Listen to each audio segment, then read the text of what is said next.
बिस्मिल्लाहिर्रहमानिर्रहीम। अस्सलाम वालेकुम नाज़रीन, आप यूट्यूब चैनल देख रहे हैं। मैं इमरान खान हूँ। 1 लाख से जायद घरों की चादर और चार दीवारी का तकद्दुस पामाल किया गया।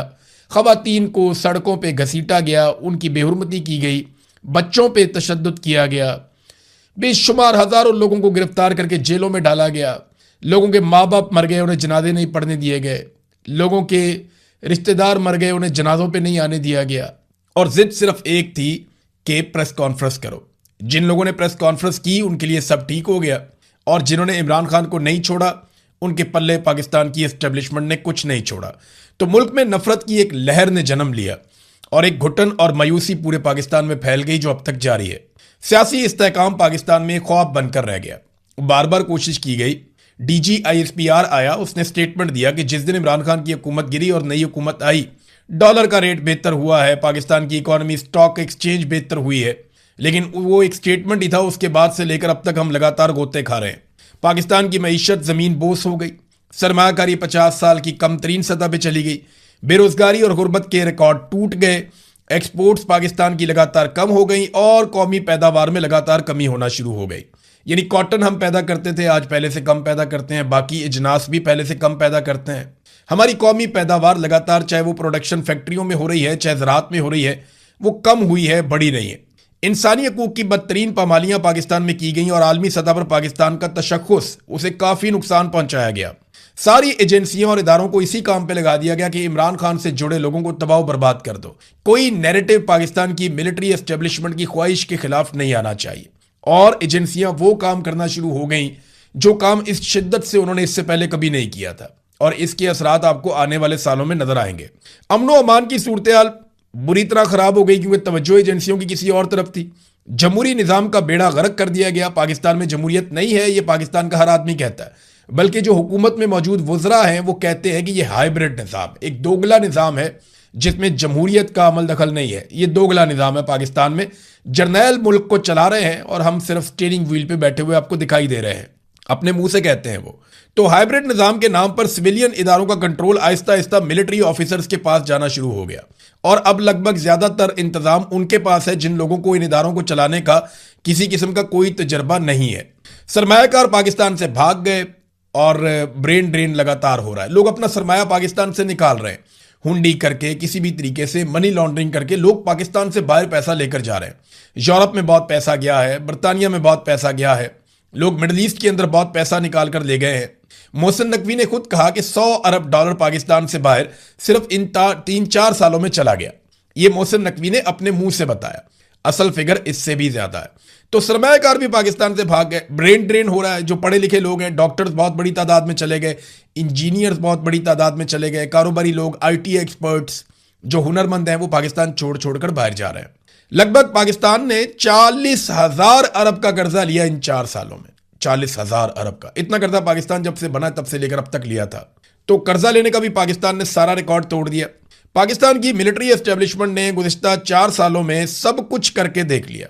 हुकूमत गिरा दी, अपनी हुकूमत बना ली, पूरा इलेक्शन चोरी कर लिया, ना इंसाफियों के रिकॉर्ड कायम कर दिए, अदलिया और मीडिया और पार्लियामान को यरगमाल बना लिया, मगर मुल्क एक कदम भी आगे नहीं चल पाया। इमरान खान पाकिस्तानियों की जिद बन गया है। ये बात पाकिस्तान की मिलिट्री एस्टेब्लिशमेंट को समझ जानी चाहिए। पाकिस्तानियों की ये जिद है, यानी एस्टेब्लिशमेंट की जिद है कि इमरान खान को आने नहीं देना, और अवाम की जिद है कि हम इमरान खान को लाकर दिखाएंगे।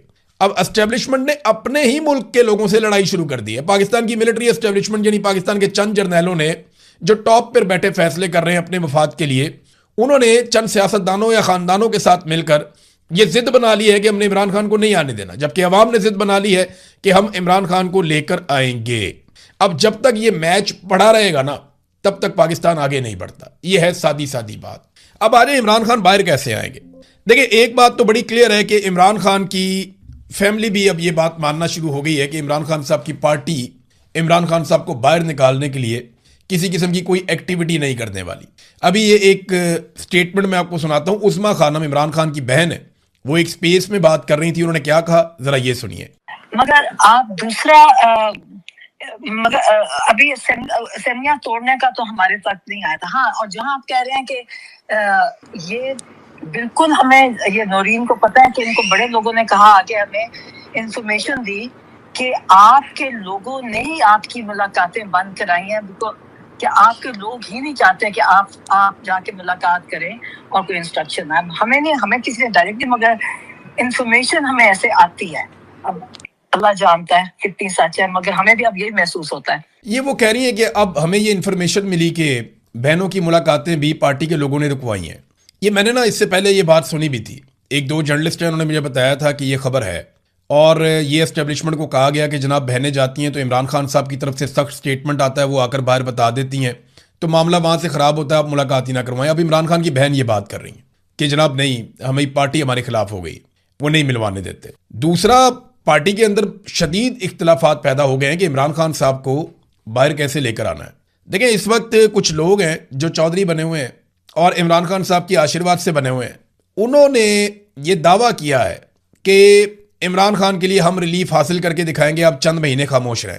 अब मेरे पास पक्की खबर नहीं है, लेकिन इस्लामाबाद में 3 लोगों ने, डिफरेंट लोगों ने यह दावा किया मेरे साथ, मुझे ये खबर दी, जिनमें से 2 जर्नलिस्ट हैं, एक और मेरा सोर्स है। उन्होंने ये कहा कि अगले 4 महीने तक किसी किस्म का कोई एहतजाज नहीं होगा। मैंने कहा जी क्यों नहीं होगा? उन्होंने कहा जी कि अचकज़ई साहब ने भी और बाकी लोगों ने भी ये कह दिया है कि अभी एहतजाज से आप रुक जाएं, और इन्हें कोई यकीन दहानी करवाई गई है मुबैना तौर पे कि कोई ना कोई रिलीफ आपको मिल जाएगा। अब इस किस्म की ट्रक की बत्तियों के पीछे ना एस्टेब्लिशमेंट ने बड़ी दफ़ा लगाया, पीटीआई को मुज़ाकरात हो रहे हैं, बात होने वाली है, कुछ रास्ता निकलने वाला है, ये बार बार लगाते हैं ट्रक की बत्ती के पीछे। 4 महीने वैसे भी ये लोग कोई एहतजाज कर नहीं सकते, अब तो सख्त गर्मी आने वाली है, आगे बजट आ रहा है और इससे अच्छी अपोजिशन हुकूमत को कभी नहीं मिलेगी। आप देखिएगा, हुकूमत जैसा चाहेगी बजट पास करेगी और ये अपोजिशन कुछ भी नहीं कर सकेगी, इतना सा भी कुछ नहीं कर सकेगी। पीटीआई के दिमाग में ये है कि ये कुछ ना कुछ करके कोई डील बना लेंगे। इमरान खान पे एस्टेब्लिशमेंट का जब दबाव बहुत ज़्यादा बढ़ेगा तो उसके नतीजे में कुछ ना कुछ करके ये लोग कोई डील बना लेंगे और उस डील के नतीजे में पाकिस्तान तहरीके इंसाफ को दोबारा मौका मिल जाएगा। लेकिन इमरान खान एस्टेब्लिशमेंट के सामने फिलहाल अब तक जो मेरी इतला है वो हार मानने के लिए तैयार नहीं है। अब जो इमरान खान साहब का एक अंदाजा था कि उनकी पार्टी के लोग अवाम को लीड करेंगे, अब वो तो दिखाई दे नहीं रहा। क्या अवाम खुद से निकल आएगी? देखिए, एक दिन तो पाकिस्तानियों को निकलना पड़ेगा, लेकिन क्या इमरान खान के पास उतना वक्त है कि वो इंतजार करें और उनके पास उतनी सेहत है कि वो इंतजार करें उस वक्त का जब लोग निकलेंगे? तो इमरान खान कोई 30 साल 40 साल का नौजवान नहीं है, गो कि वो एक फिट आदमी है, वो अपने आप को एक्सरसाइज से फिट रखते हैं, उन्होंने हमेशा अपना ख्याल रखा, लेकिन इसके बावजूद उन्हें गोलियां लग चुकी हैं, उनकी एक आंख तकरीबन ज़ाया हो चुकी है, लगातार कैद तन्हाई के अंदर उनको रखा जा रहा है। इसके असरात इंसान के बोलने पर, इंसान के सोचने पर पड़ते हैं। ये सारी चीज़ें जिनसे वो गुजर रहे हैं ये आसान नहीं है। और पाकिस्तान तहरीके इंसाफ के अंदर ऐसा लगता है किसी को इस बात की फिक्र ही नहीं है कि इमरान खान के साथ क्या हो रहा है। बड़ी तकलीफ होती है ये सोच करके एक साबिक वजीर आजम को सिर्फ एक मिलिट्री एस्टेब्लिशमेंट की ख्वाहिश के ऊपर बगैर किसी जुर्म के जेल के अंदर डाला हुआ है, और वो जेल काट रहा है, और कोई आदमी उसकी पार्टी में जो उसके नाम लेकर MPs MNAs बन गए, मिनिस्टर्स बन गए, जिनको वजारतें मिल गई, वो उसका नाम लेकर आ गए, लेकिन आज उसके लिए खड़े होने को तैयार नहीं है। पता नहीं कैसे इनकी गैरत गवारा करती है, मुझे तो समझ नहीं आती। ये बेनिफिशरी है सारे इमरान खान के, सारे इमरान खान के बेनिफिशरी है। इनमें से कोई भी मार खाने के लिए तैयार नहीं है, कोई भी जेल जाने के लिए तैयार नहीं है। औरतों ने अच्छी लड़ाई लड़ी है, यानी सरम जावेद ने अच्छी लड़ाई लड़ी है, यास्मीन राशिद साहिबा ने अच्छी लड़ाई लड़ी है, जब तक वो बाहर थी उन्होंने बड़ी अच्छी लड़ाई लड़ी, आलिया हमजा साहिबा ने, और बहुत सारी खवातीन हैं, मैं नाम लेना भूल जाऊँ, भुट्टा साहिबा हैं, और खवातीन हैं जो रावलपिंडी में बहुत खवातीन निकलती हैं, जो इमरान खान की बहनों के साथ भी जाती हैं। तो मैं सबका नाम जिनका ना ले पाऊँ मैं मादरत चाहता हूँ, जो अंदर है बेचारी उनका मैं तस्करा कर रहा हूँ। खवातीन ने अच्छी लड़ाई लड़ी है, लेकिन यहाँ बहुत सारे लोग जिनके बड़े बड़े दावे थे वो दिखाई नहीं दिए, पता ही नहीं चला गए किधर। तो डील की आस लगाई हुई है तहरीके इंसाफ के लोगों ने कि शायद कोई बात बन जाए। अब नादरीन आए एक बड़ी खबर की तरफ। बड़ी खबर जो बैनुल-अक़वामी फ्रंट से है वो ये है कि ईरान ने अपनी ताज़ा तरीन तजावीज़ का नया मुसव्वदा पाकिस्तान को दिया है कि ये अमेरिका तक पहुंचा दें। अब इससे पहले ईरान ने एक मुसव्वदा दिया था कि अमेरिका के पास ये तजावीज़ लेकर जाएं, उसको मुस्तरद कर दिया डोनाल्ड ट्रंप ने, क्योंकि डोनाल्ड ट्रंप डू मोर कह रहा है कि जनाब और बेहतर डील चाहिए, मुझे मजीद फेस सेविंग चाहिए। अब ईरान एक लेवल से आगे तो दे नहीं सकता, लेकिन ईरान ने अच्छा ये किया कि एक और मरतबा लचक दिखाई है, और पाकिस्तान ने ये रिक्वेस्ट भी की है कि अभी किसी किस्म का कोई हमला ना किया जाए, जंगबंदी उसको जारी रखा जाए। अमेरिका ने इसको गैर मुअय्यना मुद्दत के लिए जंगबंदी की हुई है, और ईरान जारहियत तो कर नहीं रहा, तो वो बैठा हुआ सुकून से, लेकिन जो नाकाबंदी हुई है वो लगातार ईरान को परेशान कर रही है, और हर गुजरते दिन के साथ ईरान के लिए मुश्किलात बढ़ रही हैं। ऐसा नहीं है कि नाकाबंदी से ईरान को कोई प्रॉब्लम नहीं हो रहा, बिल्कुल हो रहा है, काफ़ी प्रॉब्लम हो रहा है, और इस प्रॉब्लम का कोई ना कोई हल ईरान को निकालना पड़ेगा। बहरहाल इन्होंने कुछ तरामीम शुदा तजावीज़ दोबारा से पाकिस्तानी हुकूमत के ज़रिए से अमेरिका को भिजवाई हैं।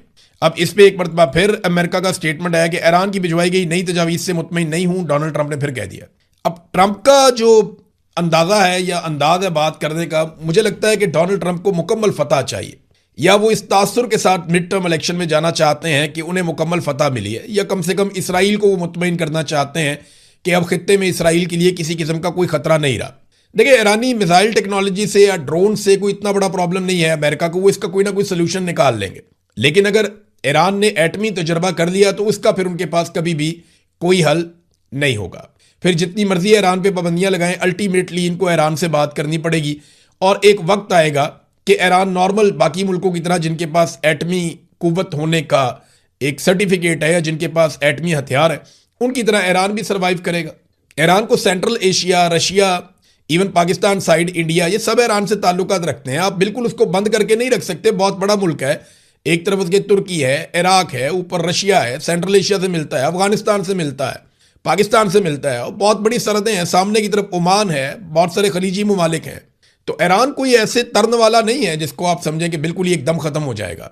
तो अब ये ईरान ने तजावीज़ दी, लेकिन डोनाल्ड ट्रंप ने, क्योंकि डोनाल्ड ट्रंप के कोर्ट में बॉल है, तो डोनाल्ड ट्रंप ने ही फैसला करना है कि अब क्या होगा। तो डोनाल्ड ट्रंप ने कहा जी कि वो मुतमईन नहीं है। ये नहीं बताया दोनों ने कि तजावीज़ है क्या। लेकिन ईरान ने मजीद फ्लेक्सिबिलिटी दिखाई है, तो मे बी फ्लेक्सिबिलिटी यही हो कि यूरेनियम को चंद सालों के लिए वो डील दे रहे हो कि जी इतने सालों तक हम कुछ भी नहीं करेंगे, हम आपके मुआहदे के मुताबिक चलेंगे, हम ये चीज़ें तय कर लेते हैं। मे बी ईरान जो है वो इन चीज़ों पर एग्री कर गया हो। और दूसरा, आबना हुर्मुज़ को खोलने के लिए चाइना ने भी अक़वाम मुत्तहिदा में बात की। ईरान कहता है जी आप ये नाकाबंदी खत्म करें, मैं आबना हुर्मुज़ को खोल देता हूँ। तो ये विन विन सिचुएशन हो जाएगी दोनों के लिए। लेकिन ईरान के पास आबना हुर्मुज़ का एक ऐसा पॉइंट अब हमेशा के लिए आ जाएगा कि वो जब चाहेगा ये दुखती रग को पकड़ लिया करेगा। ये बात अमेरिका को और अरब ममालिक को समझ आ गई। वो कोई इसका ऐसा सोल्यूशन निकालेंगे या कोई ऐसा हल निकालेंगे कि बैन अल-अक़वामी सतह पे आबना हुर्मुज़ को आइंदा कंट्रोल किया जाएगा।